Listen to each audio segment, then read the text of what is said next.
In the early 90s, Sonic the Hedgehog was the poster boy for video games, even surpassing the behemoth named Mario in some cases. Sonic was everywhere after the success of his debut on the Sega Genesis, with merchandise, 2 TV shows, and much more. As time went on, however, Sonic lost his crown back to Mario, and it wasn't entirely the character's fault. Most of the blame is on Sega's shoulders as they couldn't quite figure out what to do with the character. Since the Genesis dominance, there have been some good games like Sonic Adventure and Sonic Colors, and there have been some terrible ones like Sonic 06. Still, many gamers, especially retro gamers, just wanted Sonic to return to the roots of the series. Fun and fast platforming, catchy music, and crisp visuals. Enter Sonic Mania. Sonic Mania is essentially a large fan project that is spearheaded by Christian Whitehead, who is well known in the Sonic fan game community. The result of this is the best constructed Sonic game since, well, the 16-bit era. Sonic Mania starts off after the events of Sonic and Knuckles, with the team of Sonic, Tails, and Knuckles. Dr. Eggman is up to his sinister ways again, and the gang must thwart his efforts once again. The lack of a deep story is honestly a refreshing breath of fresh air when it comes to Sonic. Interspecies relationships, long dialogue, none of that has ever made a Sonic game a better game, in my opinion.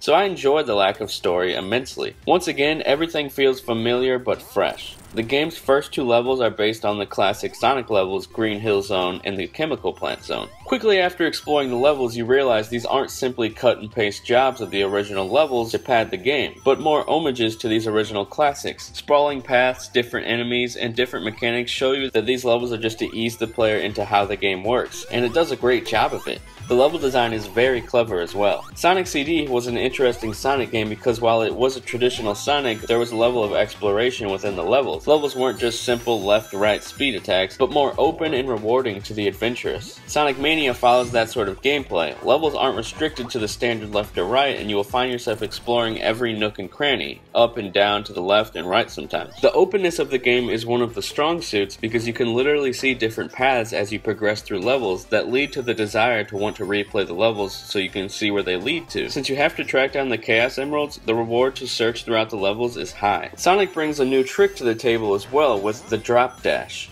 This new ability allows Sonic to immediately dash after jumping, which can help you with your attacks and speed.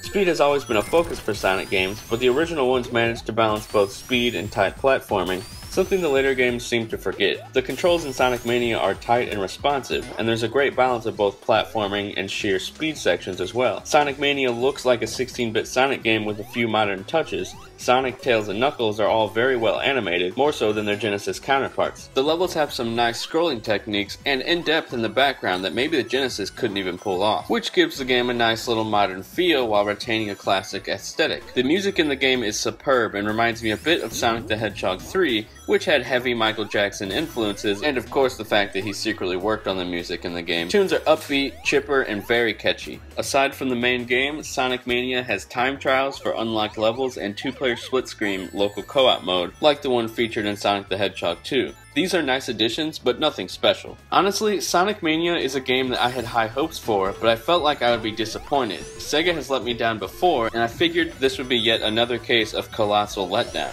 Somehow though, Sonic Mania pulled through. It managed to capture the innocence of when I was a kid with a Genesis playing a Sonic game, but still managed to keep me enthralled till the end of the game and made me want to keep playing.